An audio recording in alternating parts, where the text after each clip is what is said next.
Thanks for staying with us right here on Sunrise. As we continue this morning, a number of Southern African countries have banned imports of processed meat from South Africa due to the listeriosis outbreak. Now, the health department is warning the public to avoid all processed meat products produced by Enterprise Foods and Rainbow Chicken. But processed foods are a controversial topic, and the term itself can cause a lot of confusion.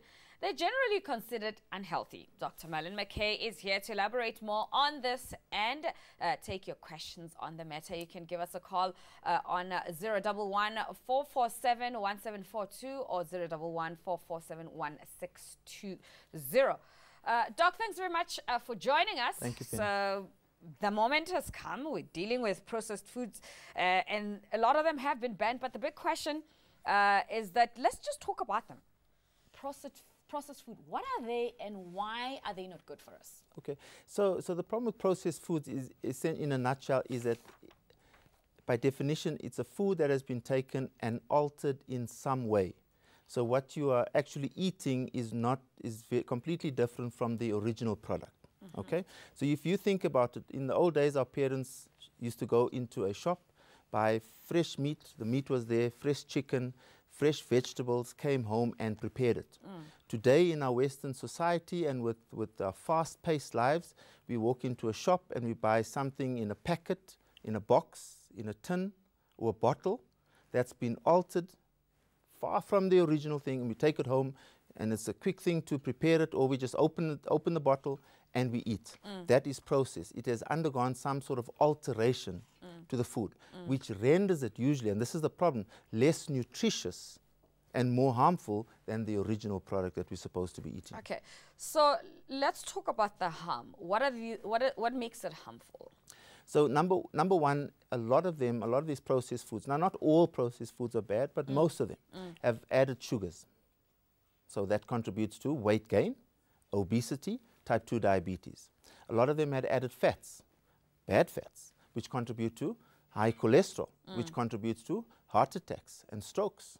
Okay, and a lot of them have preservatives, have colorants, texturants, flavors added, which contribute to cancer, carcinogens. Okay, so in the long term, they are damaging our health, increased heart attacks, increased deaths, and increased cancers. Okay, so now the processed meat, which is what the big talking point of this week is. What exactly is processed meat? So meat, again, meat that has been taken and altered. All right. So instead of having fresh meat, such as beef or whether it's chicken, it has been changed, all right, and allowed to be put into some other form, right, either into a mashed form, such as your polonies and your Russians, all right. Stuff has been added to it so that it has a longer shelf life. So now it can stay on a shelf in the refrigerated in a shop, a grocery store, for a much longer period.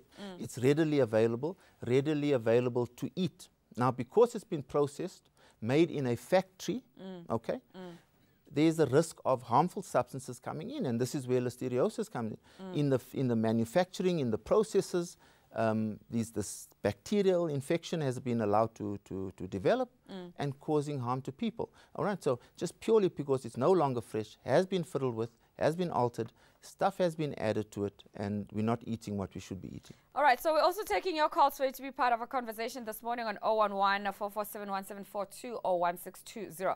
Okay, so another big phenomenon that came out of with this processed meat is that in townships across the country, we're dealing with a phenomenon called ikota. Okay, where there's bread and there's all sorts of meat stacked into that, and it involves a lot of processed meat. So let's talk about the health aspect of that part. Okay, so again, you are eating something that the problem is, in a nutshell, we're not eating food anymore, Penny. We're eating junk. Okay, we were not supposed to be eating food like that. All right, and so what we are saying is, take, and I know that there's a cost implication, and I know that not many of us can afford to eat fresh meat, and it's a cheap, easy way, and it's an easy way of getting protein. The problem is what they are adding to it. So if we have a problem with that, we can buy mince, for instance, and you can make it go further by adding beans and peas and veggies in there, so that it can stretch, but then at least it is healthy. So the moment something is bought off a shelf, as I said, bottled, in a packet, in a box, you are taking that risk, and you are eating that risk, and comes with dangers related to our health. In this case, there's been the danger of listeriosis. But for a long time, we as doctors have been saying, be careful of the salt, the sugar that's added, the additives, the preservatives, because it is harmful to our health. Okay, so there's also a conversation around organically raised meats versus industrial produced meat. What do we need to understand about Okay, so this comes into focus, especially with the whole problem of antibiotic resistance. So many of these, in the way that the cattle are bred, and animals, they are force-fed, so they're given high amounts of protein to grow quickly. Yes. They are pushed with antibiotics to prevent infection, compared to something that is organic, that is eating fresh food. So yes, there are minor differences in probably health-wise. But organic becomes very expensive, and so it's out of the reach for most of us and most South Africans. Okay, so I don't think there's much of a muchness between organically modified or organically grown and bred versus normal. Okay, unless we're really going to get technical. But what we should be saying is, let's keep our food as fresh as possible. Buy and eat stuff that was still alive up until a few weeks ago. Eat plants, and not stuff that's made in a plant. In a plant. Eat plants, not stuff that's made from a plant. In a plant. Eat stuff from trees and not made in a factory. Okay. You know, let's keep things fresh and avoid the packets, bottles, tins and bottles. All right, let's take a call. I've got Katleho on the line. Katleho? Hello, Penny, how are you? Good day. Good thing. Hello, Doc. Hi there.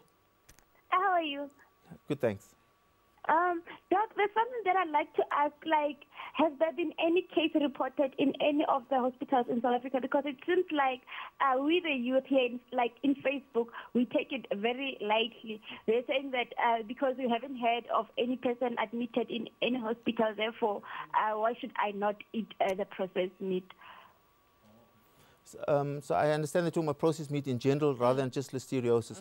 You see, you won't get people getting sick from processed meat. So the diagnosis will not be processed meat. But we are seeing the end result of the processed meat. So we're seeing the obesity, we're seeing the heart attacks, we're seeing the type 2 diabetes, and we're seeing the cancers. We're seeing a lot of cancers. There's an increase in colorectal cancer from red meat and from processed meats. Okay, the research shows cancer of the colon, all right, which is becoming very, very common. Very common in men in their 40s and 50s. Okay, and part of, I'm not saying it is the only cause, but it can be, it's a contributing factor and association with red meat and processed foods. All right, let's take another caller on the line. We have Sammy. Hello, Sammy. Hello? Sammy, how are you? I'm fine. Okay, Lebu, go ahead. Yeah, I wanted to know, I've got like, I don't know if it's health problems or what, but I've got this tendency of like maybe twisting my neck until the sound comes out, then I kind of feel okay. So I don't know if this thing is also putting my life at risk. And last time I tried to call you, doctor, right there on the studio, but I couldn't get through. Okay. So I just wanted to know, even maybe on my abdomen here, you know, I have to twist until I get that sound when the bones, you know. So I don't know if this thing is going to affect me in the long-term process. Okay, Lebu. Yeah. So we don't advise people to do this whole cracking and manipulation on their own, number one. Usually it's related to spasm of the muscles. And so they want to click, and what we should be doing is stretching rather than trying to click it or crack our necks. Regular stretching of our muscles. The problem is this, we sit too long, prolonged sitting at work, sitting for hours, poor posture when we are sitting, causing our necks and our lower backs to go into muscle spasm, all right? And so we need to first correct that. Don't sit for more than an hour at a time. Get up and get freshen up, get some fresh air. And and correct your posture. And rather see a doctor or a physiotherapist to try and manage that spasm rather than trying to crack. You can get into trouble and you can hurt yourself by trying to manipulate your neck into position. Okay, so Dr. Marlon, you said we shouldn't eat, we must eat more from plants? Yeah, so by and large, just try and avoid as much as possible things that are in a box, bottle, tin, and a packet. Eat plants and not stuff made in a plant. Okay. You know, the moment you see on that label, made in a plant with peanuts and stuff, be careful. And then eat stuff from trees and not from factories. Okay, If we stick to that, we can do well. All right, that's that, guys. We leave it at that for this morning with that.